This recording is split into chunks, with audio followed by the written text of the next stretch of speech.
Hallelujah.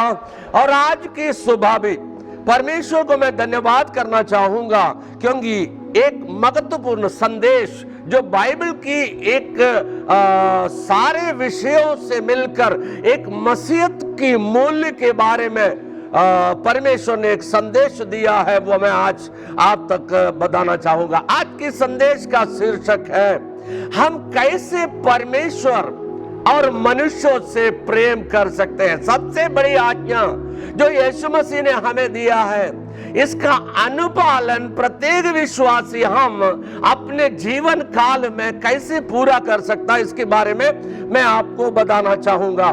Bible में से पहला यूहन्ना 4 अध्याय का 21 पद, पहला यूहन्ना 4 अध्याय का 21 पद बाइबल कहता है, जी सुनेंगे।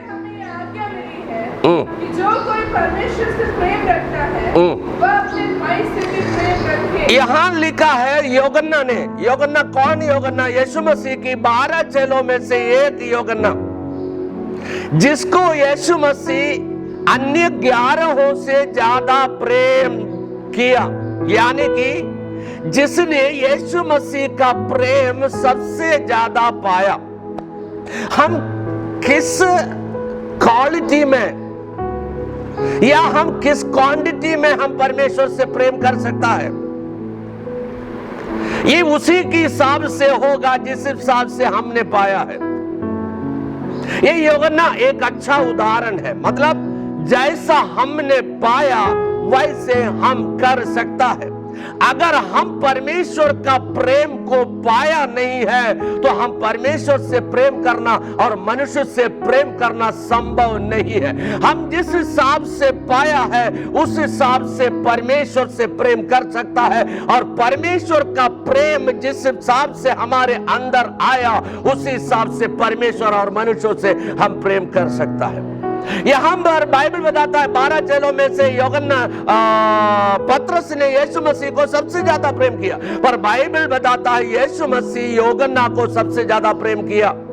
इसका फलस्वरूप में बाइबल में यूहन्ना ने एक सुसमाचार की पत्री लिखी, और उसके बाद नया नियम की 27 पुस्तक में जब हम जाते हैं तो 27 पुस्तक में से 5 पुस्तक इस यूहन्ना ने लिखा, और इस 5 पुस्तक जब हम देखते हैं, ये 4 पुस्तक में प्रत्येक अध्याय में वो परमेश्वर की प्रेम के बारे में, यीशु की प्रेम के बारे में जिक्र किया गया है।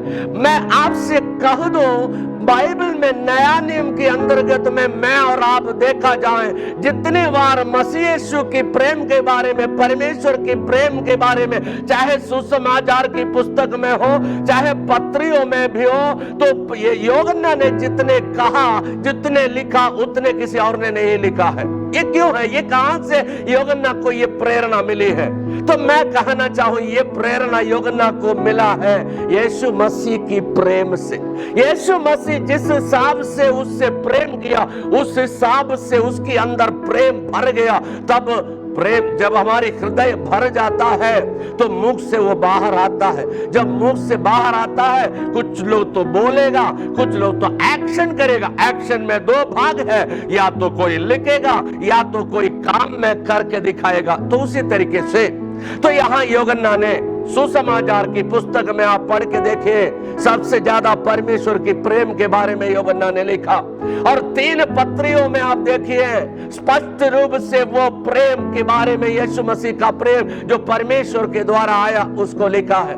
उसके बाद बाइबल में नया नियम में 27 पुस्तक में एक भविष्यवाणी पुस्तक है जो प्रकाशित वाक्य, वहां पर भी यीशु मसीह ने जिसको प्रेम किया और यीशु मसीह को जो प्रेम करते हैं उसको मिलने वाली आशा और उसकी मिलने वाली प्रतिफल के बारे में यूहन्ना ने स्पष्ट रूप में प्रकाशित वाक्य में लिखा है। और वो पहला कहता है, हमें यह आज्ञा मिली है। हालेलुया। यूहन्ना कहता है, प्रेम करने की आज्ञा किसी मनुष्य से हमें नहीं मिला है, और हमें ये परमेश्वर से मिला है। हम 2 बातें कहता है, हमको ऊपर से आदेश मिला है जो सर्वोच्च स्थान से हमें आदेश मिला है, हमें परमेश्वर की तरफ से आदेश मिला है, हमें वो आदेश यीशु मसीह के द्वारा हम तक पहुंचा है। वो आदेश ये है, अगर आप एक सच्चा विश्वासी है, परमेश्वर से और अपने भाइयों से भी प्रेम करेंगे। हालेलुया। प्रेम करने की आज्ञा परमेश्वर से मिला है। और ये कहां से मिला? यूहन्ना 13 अध्याय का 34-35 पद पढ़ेंगे। यीशु मसीह कहता है, मैं तुम्हें एक नई आज्ञा देता हूं। यहां पर देखिए, ये एक बैलेंस रीति से लिखता है। जब यूहन्ना की 3 पत्रियां और यूहन्ना रचित सुसमाचार लेकर के इस विषय को जब हम पढ़ता है, तो यहां जो पत्र यूहन्ना ने पाया और वहां वैसे उसने लिखा। यहां जो बात यीशु की शिक्षा उसको समझ में आया, वैसे उसने पत्री में 3 पत्री में, पहला यूहन्ना, दूसरा यूहन्ना, तीसरा यूहन्ना में प्रेम के बारे में उसने लिखा है। यहां पर कहता है, यीशु मसीह कहता है, मैं तुम्हें एक नई आज्ञा देता हूं। और आगे जी, एक दूसरे से प्रेम रखो। और कहते हैं, ये है अहम बात है, इसको ध्यान से सुनेंगे। जैसा मैंने तुमसे प्रेम रखा, वैसे तुम भी एक दूसरे से प्रेम रखो। इसके अंदर एक और बात है छिपा हुआ, जैसे मैंने अपने पिता से प्रेम रखा, वैसे तुम मेरी पिता से प्रेम रखो। और जैसा मैंने तुमसे प्रेम रखा, वैसे तुम भी एक दूसरे से प्रेम रखो। और आगे जी, यदि आपस में प्रेम रखोगे, इसी से सब जानोगे कि तुम मेरे चेले हो। ये यीशु मसीह का पद है, मेरा नहीं है। कहते हैं, मैं तुम्हें एक नई आज्ञा देता हूं। यूहन्ना कहता है पत्री में, हमें आज्ञा मिली है ऊपर से, परमेश्वर से और मनुष्य से प्रेम करें। और यीशु मसीह यही आज्ञा में कहता है, मैं तुमको एक नई आज्ञा देता हूं। और वो आज्ञा यह है, जैसा मैंने तुमसे प्रेम किया, वैसे तुम भी एक दूसरे से प्रेम रखो। और इसी से सभी लोग जानेगा कि तुम मेरे चेले हो। ये हमारा आइडेंटिटी है, ये हमारी यूनिफॉर्म है। इस धरती पर रहते हुए यीशु मसीह कहता है, यदि तुम परमेश्वर से प्रेम रखोगे, यदि तुम मनुष्य से प्रेम रखोगे, दुनिया जान जाएगा कि ये किसी और की चेले नहीं है, ये यीशु मसीह की चेले हैं। आमीन, हालेलुया, हालेलुया। मेरे भाई बहनों, हम मसीह है 100 बार कहने से दुनिया नहीं मानेगा। हम मसीह है 1000 बार हम अपने गले में एक पैम्फलेट छपा करके उसको चलते रहे, कोई नहीं जानेगा। पर यीशु मसीह कहता है, आपस में जब तुम प्रेम करोगे, पूरी दुनिया जान जाएगा कि तुम मेरे चेले हैं। प्रेम यीशु मसीह की चेलों का एक पहचान है। प्रेम मसीहत का मूल्य है। प्रेम आत्मिक जीवन का फल है। प्रेम मसीह जीवन का आधार है। प्रेम यीशु मसीह की सबसे बड़ा आज्ञा है और यीशु मसीह की सबसे अहम शिक्षा है। प्रेम दूसरे के दिल को जीतने का एक हथियार है। प्रेम शांति और मेल मिलाप का एक रास्ता है। और पहला कुरिन्थियों 13 अध्याय के अनुसार वहां प्रेम के बारे में लिखा गया है, और प्रेम न रखो, तो मैं भटकता हुआ पीतल और झनझनाती हुई झांझ हूं। और यदि मैं भविष्यवाणी कर सकूं, तब भेदों और सब प्रकार के ज्ञान को समझूं, और मुझे यहाँ तक पूरा विश्वास हो, मैं पहाड़ों को हटा दूं, परंतु प्रेम न रखूं तो मैं कुछ भी नहीं। कहता प्रेम न रखे तो बाकी हमारा कोई चीज काम नहीं चलेगा। और उसका लास्ट पद में 3 बातें, 3 शब्द इस्तेमाल किया गया है जो एक विश्वासी के जीवन में स्थायी है। उसको पढ़ेंगे, सबसे लास्ट पद। पर अब विश्वास, सुनिएगा सब लोग, 3 स्थायी चीज के बारे में लिखा है जो यहां से लेकर हमको स्वर्ग तक पहुंचाता है। पहला विश्वास और आशा, स्वर्ग राज्य पाने की आशा जी। प्रेम, ये तीनों स्थायी है। पर इनमें सबसे बड़ा प्रेम है। हालेलुया। सबसे बड़ा आज्ञा है प्रेम करने का। मरकुस रचित सुसमाचार 12 अध्याय का 30 और 31 पद में यीशु मसीह ने कहा है, पढ़ेंगे मरकुस 12 का 30 और 31। और तू प्रभु अपने परमेश्वर से, हाँ। अपने सारे मन से, हाँ। और अपने सारे प्राण से, जी। और अपने सारे बुद्धि से, जी। और अपनी सारी शक्ति से प्रेम रखना। हालेलुया। यहाँ पर सारे 4 शब्द इस्तेमाल किया गया है। 4 बार कहते हैं, तो प्रभु अपने परमेश्वर से, अपने सारे मन से, अपने सारे प्राण से, अपने सारे बुद्धि से, अपने सारे शक्ति से प्रेम रखना। किससे?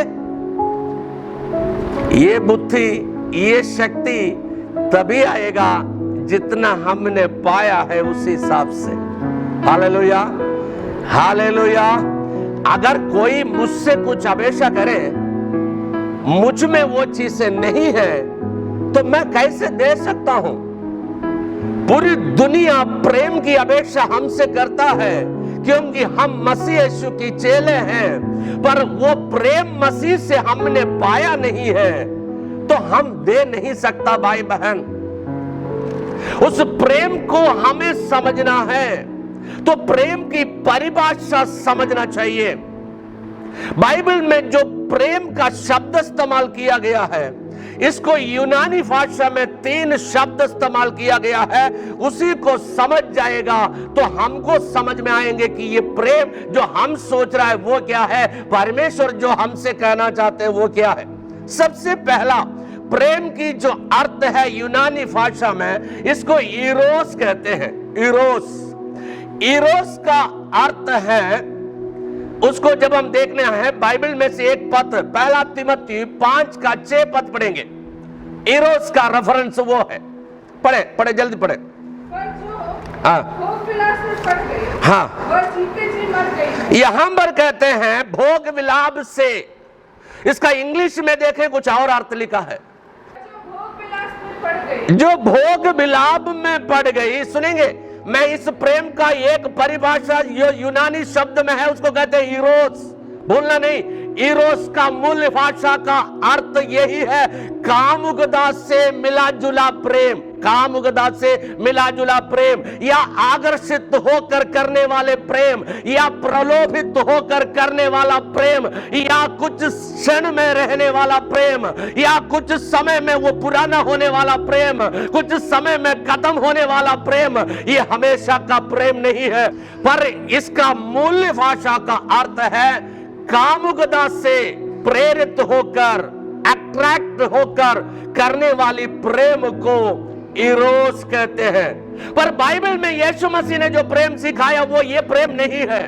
ये प्रेम को बाइबल मना किया हुआ है। ये प्रेम अगर बाइबल हमको शिक्षा देता है विवाह के बाद पति पत्नी आपस में करने की अनुमति दिया गया है, उससे पहले या उसके बाद या उस सीमा से तोड़ करके इस प्रेम को करने की अनुमति बाइबल कदापि नहीं दिया गया। बहाना बहुत कर सकते हैं आज, किसी लड़के को लड़की से अगर प्रेम करना है तो भी कर सकते हैं। यीशु मसीह ने प्रेम के बारे में कहा, यीशु मसीह ने कदापि ऐसा प्रेम के बारे में नहीं कहा। अगर किसी को एक पत्नी है, दूसरे किसी के चक्कर हो गई, वो भी इसकी रेफरेंस को ढूंढ करके कह सकता है, हाँ जी यीशु मसीह ने प्रेम के बारे में कहा, फिर मैं क्यों नहीं कर सकता? ऐसा नहीं कर सकता भाई बहनों। ये प्रेम की परिभाषा को समझ जाएगा। यही प्रेम यीशु मसीह ने नहीं सिखाया। ये प्रेम जो इरोस कहता है, इस प्रेम का सीमा पति पत्नी तक सीमित है, और इससे बाहर ये पाप है, इससे बाहर ये करना बाइबल अनुमति नहीं दिया गया है। प्रेम का एक परिभाषा। और दूसरी परिभाषा, दूसरा अर्थ, यूनानी अर्थ, इसको कहते हैं फिलियो। प्रेम का दूसरा अर्थ है फिलियो। इसको हमें पाना है एफिसियों की पत्री 6 का 2 में, या भाई बहन जिसका खून की रिश्ता हो या जिसका मित्रता हो, उसी प्रेम को कहता है। जी यह पहली आज्ञा है। हाँ, इसके साथ प्रतिज्ञा भी है। बस यही आज्ञा, यही जो शब्द है, इसको कहते हैं फिलियो, ये कहते हैं रिलेशन का प्यार। माता पिता बच्चों से, बच्चे माता पिता से, भाई बहन आपस से और मित्र आपस से प्रेम करते हैं। इसमें पहला अर्थ बिल्कुल सम्मिलित नहीं होता। इसमें पहला अर्थ सम्मिलित होता है तो प्रेम की परिभाषा का गलत उपयोग किया गया है और यह बाइबल अनुमति दिया गया है, परंतु ये भी एक सीमा तक है। ये सीमा से हट कर जाएगा, बाइबल इसको अनुमति नहीं दिया गया है। और वर्तमान समय में एक ऐसे खराब समय में हम जी रहा है, इस शब्द को अलग तरीके से भी परिभाषित कर सकता है। जैसा आप जानते हो, 12 साल की लड़की को अपने बाप ने भी उसकी जिंदगी को खराब कर दी और बेटी कहता है कि मैं इस फिलियो प्रेम अपने बाप से किया, बाप ने इस प्रेम का दूसरा अर्थ निकाल दिया। ये भी हो सकता है। इसलिए ये प्रेम भी एक सीमा के अंतर्गत ही होना चाहिए। हालेलुया। एक और तीसरा प्रेम लिखा गया है, प्रेम का तीसरा परिभाषा ये यूनानी शब्द में कहते हैं अगापे। अगापे प्रेम एक बलिदान को दर्शाता है। अगापे प्रेम का अर्थ यूहन्ना 3:16 में पाया जाता है। जी, क्योंकि परमेश्वर ने जगत से ऐसा प्रेम रखा, क्योंकि परमेश्वर ने जगत से ऐसा प्रेम रखा, उसने अपना एकलौता पुत्र दे दिया। इधर आप सुनेंगे, ये प्रेम एक समर्पण है, ये प्रेम एक बलिदान है, ये प्रेम एक लेना नहीं होता, ये प्रेम देना होता है। ये प्रेम अगापे प्रेम है, ये प्रेम मैंने आपने पाया है। आगे बढ़ेंगे जी। जी, ये प्रेम परमेश्वर ने यीशु मसीह के द्वारा मुझ पर, आप पर प्रकट किया। मैंने आपने जो प्रेम पाया ना, इरोस नहीं पाया। मैंने आपने जो पाया ना, फिलियो प्रेम नहीं पाया, परंतु मैंने आपने परमेश्वर से पाया, अगापे प्रेम को पाया। अगापे प्रेम को जो व्यक्ति ने पाया है, वो व्यक्ति बाकी दोनों प्रेम को समझ करके उसकी सीमा के अनुसार की जीवन बिताएगा और प्रेम करेगा। तब आपकी विश्वास जीवन से परमेश्वर की महिमा होगा। बलिदान का प्रेम है, ये प्रेम हमको दिया गया है। परमेश्वर हमसे जितना प्रेम करते हैं उसको हम समझ सकता है कि यीशु को हमारे लिए दे दिया।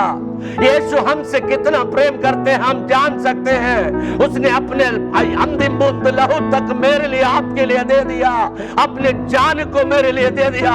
इस प्रेम की लंबाई, इस प्रेम की गहराई, इस प्रेम की चौड़ाई जो व्यक्ति समझ गया है, ये व्यक्ति परमेश्वर से भी प्रेम करेगा और मनुष्य से भी प्रेम करेगा। और सीमा विहीन प्रेम है जो परमेश्वर ने हमसे किया है। हालेलुया। असीम प्रेम है, इसमें कोई बाउंड्री नहीं है, इसमें कोई शर्त नहीं है, इसमें कोई पाने की इच्छा नहीं है। निस्वार्थ प्रेम है भाई बहन जो परमेश्वर ने मुझसे और आपको किया। यीशु मसीह कहता है, जैसा मैंने तुमसे प्रेम किया वैसे तुम भी दूसरे से प्रेम करें। इसका मूल्य अर्थ यही है जैसा। और यीशु मसीह ने एक शब्द और कहा, मित्रों के लिए अपने जान देने से बढ़कर कोई प्रेम नहीं है। और जैसे हम हैं वैसे परमेश्वर ने हमसे प्रेम किया। ध्यान से सुनेंगे, हमको पाप से लेकर धुला के अलग करके प्रेम नहीं किया। जब हम पापी ही थे, जब हम नर ही जा रहे थे, जब हम अपवित्र थे, हमको बचाने कोई नहीं आया। हमको बचाने के लिए हमारे माता पिता भी सक्षम नहीं था। पूरी दुनिया हमारे ऊपर उंगली उठा करके कहते थे, तुम पापी है, तुम पापी है। अगर घर में झगड़ा होता तो भी कहता था तुम्हारी वजह से, अगर कुछ नुकसान होता था तो भी कहता था तुम्हारी वजह से, तुम्हारी वजह से। यही तुझ पापी को हमारी योग्यता को ना देकर ये अगापे प्रेम परमेश्वर ने हमसे किया। यीशु कहता है, जैसे मैंने तुमसे प्रेम किया वैसे तुम भी दूसरे से प्रेम करें। हालेलुया। कैसे जाने कि कोई व्यक्ति परमेश्वर से प्रेम करता है या नहीं? ये कैसे मालूम होगा? पहला उसका कंक्लूजन मैं बताना चाहूंगा। अगर आप परमेश्वर का प्रेम यीशु मसीह के द्वारा पाया है, वो आपका दिल के अंदर है, तभी तो आप परमेश्वर से प्रेम कर पाएंगे। विजय भाई 100 संदेश दे दिया प्रेम के बारे में, या आपने 1000 संदेश सुन लिया, तो आप सुनने के समय तक कुछ कर सकते हो, उसके बाद आपके अंदर से प्रेम का झलक बिल्कुल दिखाई नहीं देगा। अगर करता भी है तो शर्त के साथ हम करते हैं, अगर करते भी है तो स्वार्थता के साथ हम करते हैं, अगर करता है तो भी हमारा कोई स्वार्थ लाभ उसमें रहता होगा, इसलिए करते हैं। उसको बाइबल कहता है दिखावे का प्रेम। ये आगे पे प्रेम नहीं है, ये हमारी काम निकालने का प्रेम है। भाई बहन, आज जो हमारी अंदर जो प्रेम की जो परिभाषा है ना, उसको हमको समझना चाहिए। जैसे यीशु मसीह ने मुझसे और आपसे प्रेम किया, वैसे हम बिना शर्त से, बिना योग्यता को देखे, वापस पाने की इच्छा के बगैर हमको परमेश्वर से और दुनिया से प्रेम करना चाहिए। चंगाई पाने के लिए कोई परमेश्वर से प्रेम ना करे, और बड़ा घर बनाने के लिए कोई परमेश्वर से प्रेम ना करे। परमेश्वर इसलिए प्रेम करे, वो हमारी पिता है, उससे प्रेम करना मेरा फर्ज है। उसने मुझसे पहले मुझसे वो प्रेम किया है, और वो प्रेम मेरे अंदर है, वो यीशु के द्वारा मैंने पाया है। जिस हिसाब से आपने पाया, उस हिसाब से दूसरे से प्रेम करें। सवाल ये नहीं हम कैसे जाने कि हम परमेश्वर से प्रेम करता है कि नहीं करता। पहला यूहन्ना 14 का 23 पद पढ़ेंगे। यूहन्ना 14 का 23 पद। यीशु ने उसको उत्तर दिया, हाँ जी, यदि कोई मुझसे प्रेम रखेगा, हाँ, तो वह मेरे वचन को मानेगा, और मेरा पिता उससे प्रेम रखेगा। बस सुनेंगे, यहाँ पर एक पहचान है। अगर आप परमेश्वर से प्रेम करते हैं, परमेश्वर का कहे हुए शब्द को पालन करेगा। परमेश्वर के वचन से ना दाएं ना बाएं जाएगा। आप कुछ कहने से पहले, आप कुछ करने से पहले 4 बार सोचेगा, जो मैं करने जा रहा हूं मेरा पिता को प्रसन्न होगा या नहीं होगा, जो मैं कहने जा रहा हूं मेरा पिता को प्रसन्न होगा या नहीं होगा। कहते हैं यदि हम परमेश्वर से प्रेम करते हैं, उसकी आज्ञा का पालन हम करेंगे। Hallelujah, hallelujah. और दूसरा, हम कैसे जाने कि हम परमेश्वर से प्रेम करते हैं। पहला यूहन्ना 4 का 20 और 21 पद।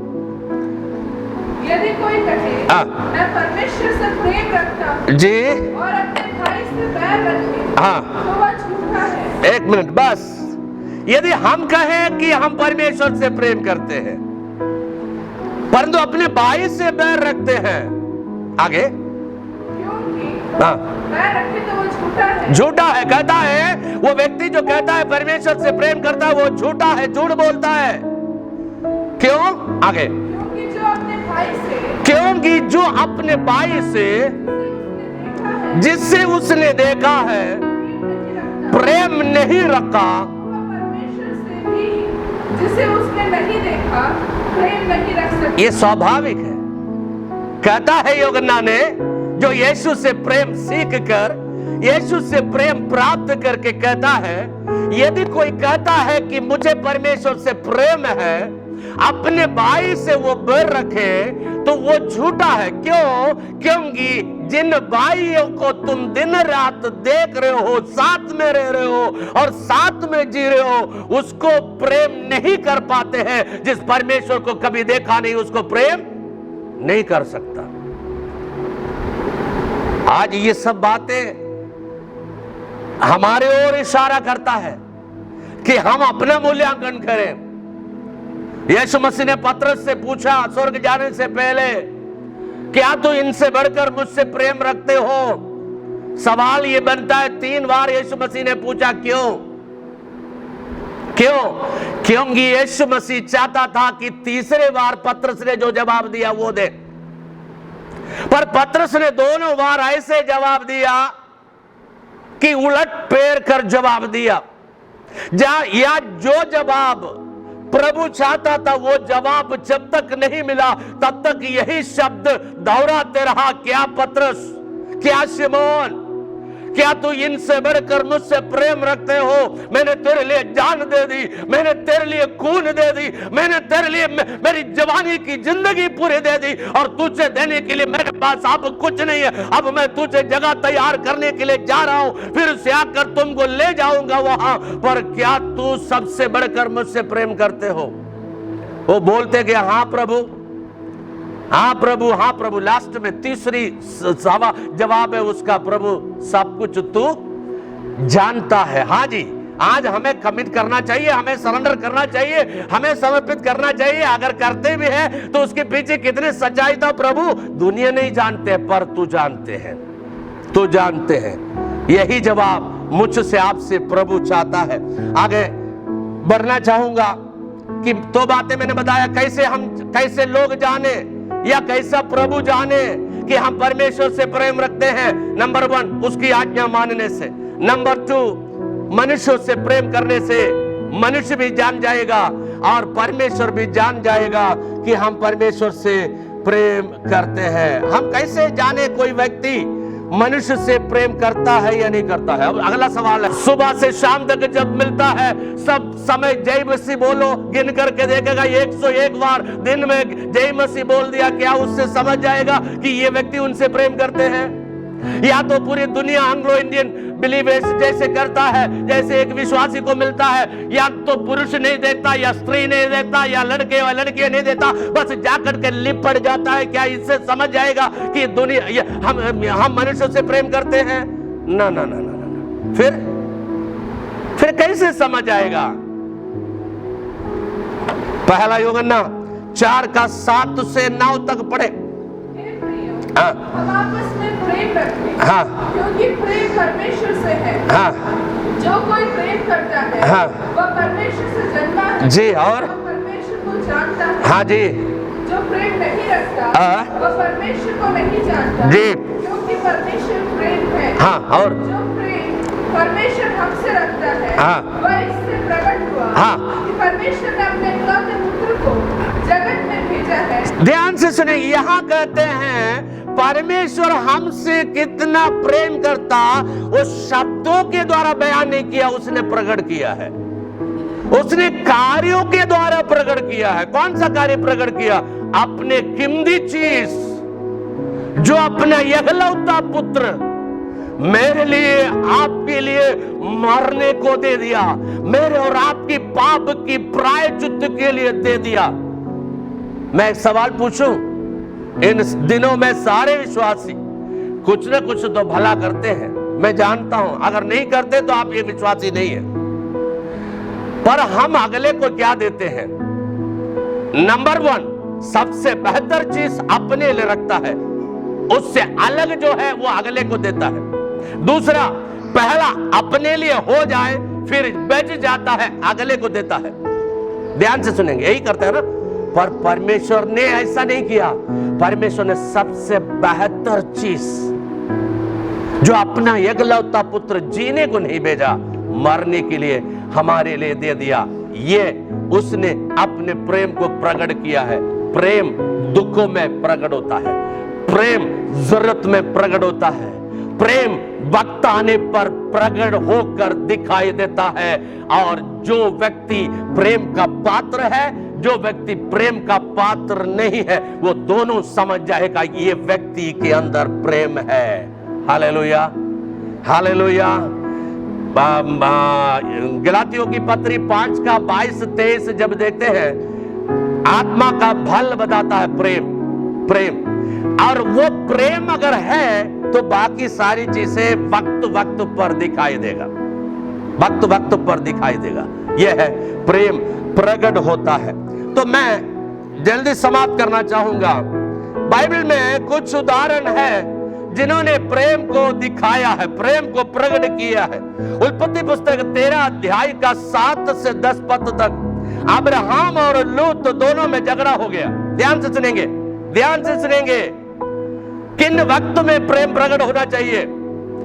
अब्राहम परिपक्व विश्वासी दर्शन के साथ निकला, परमेश्वर की आवाज को सुन करके निकला। लूत उस दर्शन के पीछे निकला, उस आवाज के पीछे निकला, रिलेशन में होकर निकला। और दोनों में बीच रास्ते पर झगड़ा हो गई। अब्राहम ने एक परिपक्व विश्वासी का पहचान किया, लूत को प्रेम से बुला करके कहने लगा, मैं और तू में क्यों झगड़ा करें, मेरा लोग और तेरे लोगों में क्यों झगड़ा करें। तो ये झगड़ा ठीक नहीं है, ये झगड़ा हमारी परमेश्वर को कलंकित करेगा, ये झगड़ा हमारी परमेश्वर के स्वभाव को कलंकित करेगा, ये अच्छा नहीं है। अगर हम दोनों तालमेल से नहीं जा पाते हैं, तुम दाएं जाएगा जाओ, मैं बाएं जाऊंगा। अगर जमीन ही झगड़ा की बात है, जो तुम चाहे वो तुम ले लेना और बाकी जो बचेगा वो मैं ले लूंगा। ये प्रेम का एक प्रकटीकरण है। झगड़ा वहां समाप्त हुआ है कि नहीं हुआ? झगड़ा समाप्त हुआ है कि नहीं हुआ? आज सोचिए हमारे दोनों विश्वासियों के बीच में होता तो क्या होता है? इतनी जमीन के लिए 1 रुपया छोड़ने के लिए तैयार रहे। यही प्रेम है जो अब्राहम ने किया, त्याग प्रेम है। यही प्रेम है, आगे प्रेम जो हमने पाया है, जो हमने पाया वो दूसरों को देने के लिए यीशु मसीह ने कहा है। और दूसरा उदाहरण देखें, उत्पत्ति 45 अध्याय का 5 से लेकर 9 तक यूसुफ के बारे में बताता है। यूसुफ को अपने सहे भाइयों ने कुएं के अंदर डाल दिया, मिस्र देश के व्यापारियों में उसको बेचा और वहां पर भी बहुत अत्याचार उनके साथ हुआ। पर अपने भाई से मिलने की जब मौका आया, यूसुफ ने बदले की भावना नहीं रखा और उससे वक्त रहते हुए उसने मेल मिलाप की, और जिन भाइयों ने उनकी बुराई की उनकी भलाई भी यूसुफ ने जीवन भर किया है। हालेलुया, यही आगे पे प्यार है। और तीसरी बात, तीसरा उदाहरण हम देखते हैं निर्गमन की पुस्तक 32 का 32 और भजन संहिता 106 उसका 23 पद मूसा के बारे में कहता है। मूसा के बारे में इस्राएल लोगों ने क्या क्या बातों के लिए गुड़गुड़ाया नहीं, कितने बातों के लिए भला और बुरा कहा, फिर भी मूसा ने इस्राएल लोगों से नफरत नहीं किया। उन्होंने प्रार्थना की कि प्रभु तो इन लोगों की पापों को क्षमा कर, यदि क्षमा नहीं करता है तेरे जीवन की पुस्तक में जो मेरा नाम लिख दिया है उसको मिटा दे, उसको मिटा दे। उसके कहने का मतलब, मेरे सारे लोगों के लिए तूने मुझे अगुवे नियुक्त किया, वो सब यदि मर जाए, ये सब का बुरा हो जाए, सिर्फ मेरा भला होने से कोई फायदा नहीं, मुझे भी भला नहीं चाहिए और इनके साथ बुरा भी व्यवहार मुझसे भी तू कर। यही है आगे पे प्रेम। और अगला 4 पद दाऊद राजा के बारे में बताता है। दाऊद शाऊल इस्राएल की पहला राजा। दाऊद ने शाऊल के साथ कौन सा बुरा किया? उसकी मदद तो करने के लिए गया है। फिलिस्ती 40 दिन खड़ा होकर के सारे इस्राएलियों के विरोध में ललकारता रहा।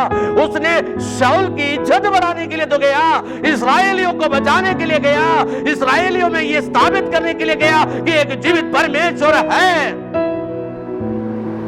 शाऊल की बुरा कभी नहीं चाहा, पर जब तक शाऊल जीवित रहा, कितने बार धोखे में दाऊद को मरवाने के लिए, मारने के लिए उसने प्रयास की। बाइबल में पूरा पढ़ के देखो, क्या दाऊद ने कभी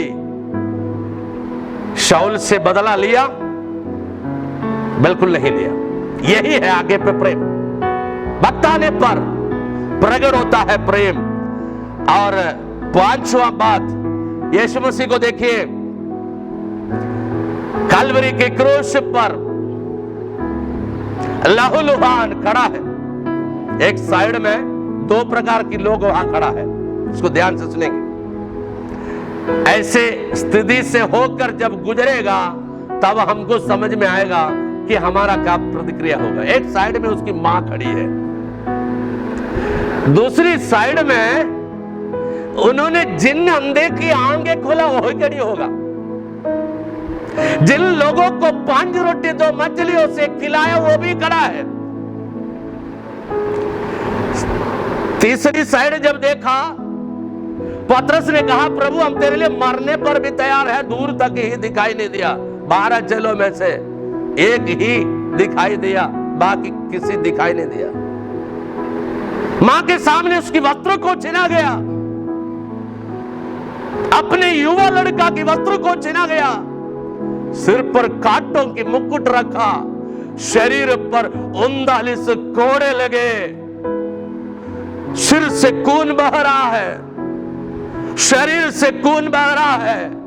हो सकता है आंख से सिर से खून बहकर आंख में गिरा होगा, उसको लगा होगा कि मेरा आंख में लग रहा है कि मैं हाथ उठा करके उसको पोंछ लूं, क्योंकि हाथ भी कीलों से झगड़ा हुआ है, कुछ नहीं पकड़ पा रहा है, लाचार है। उस समय उन्होंने उन सारे शत्रुओं को देखकर, सारे मित्रों को देखकर एक शब्द कहा, हे पिता इन्हें क्षमा कर, क्योंकि ये नहीं जानते हैं कि क्या कर रहे हैं। क्या इससे बड़ा प्रेम आप इतिहास में कभी देखा? क्या इससे बड़ा क्षमा आपने अपने जिंदगी में कई किताब में पढ़ा? यीशु मसीह प्रेम का पर्याय है जो हमको करके दिखाया।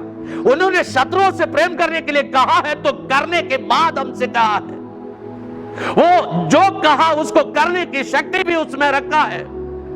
निस्वार्थ प्रेम उन्होंने सबसे देकर कहा। और दूसरी बात मैं आपको बताऊं ना, कलवरी के क्रूस पर यीशु मसीह ने अपने एक एक जिम्मेदारी जो परमेश्वर का पुत्र होने के नाते करना था उसने पूरा की, और मनुष्य के पुत्र होने के नाते जो जो करना था वो सब कुछ उसने पूरा की। अपने यातना के समय में परमेश्वर की पुत्र होने की जिम्मेदारी को उसने नहीं भूला, मनुष्य के पुत्र होने की जिम्मेदारी भी उसने नहीं भूला, और सब कुछ उसने विधिवत रूप से पूरा किया। प्रेम एक व्यवस्था, प्रेम एक आधार, प्रेम एक अनुशासन, प्रेम एक जिम्मेदारी, प्रेम एक उत्तरदायित्व हमारे जीवन में लाता है। आज मैं आपसे कहूं भाई बहन, कोरोना संक्रमित रोग हो सकता है हम तक न पहुंचा होगा, पर कल रात को जो कोरोना संक्रमित रोग से मरे है ना, वो भी तो किसी का पति हो सकता है, किसी की पत्नी हो सकता है, किसी की पिता हो सकता है, किसी का भाई हो सकता है। वो रो रहा है उसके प्रति जो मर गया है। क्या पता कि कल ऐसी स्थिति हमारे घर पर नहीं आएगा? क्या इससे हमारा कोई लेना देना नहीं है? कलीसिया का लेना देना इसी में है। अगर आपके अंदर आगे पे प्रेम है, प्रार्थना करो, उड़ करके घुटने पर उनके लिए एक बूंद आंसू उसके लिए बहाओ कि प्रभु मेरा पति तो नहीं मरा, अगर अगले की पति तो मर गया है और वो विधवा हो गई है, और प्रभु उस विधवा को तू संभाल, उस अनाथ बच्चों को तू संभाल। प्रभु ये जिम्मेदारी प्रभु ने हमें दिया है, यही आगे पे प्रेम है जो हमको करना चाहिए। मैं समाप्त करता हूं। और तीसरी एक बात, हम कई बार कहते हैं हम तो यीशु मसीह नहीं है। बिल्कुल सही है, हम तो यीशु मसीह नहीं है। स्तेफनोस को देखिए, प्रेरितों के काम 7 अध्याय में उसको लोगों ने पथराव कर रहे थे, फूल नहीं फेंक रहा था उसके ऊपर, पत्थर फेंक रहे थे। एक मनुष्य है वो, हम कह सकते हैं कि यीशु मसीह परमेश्वर का पुत्र है, और स्तेफनोस मेरे और आपके समान मनुष्य है।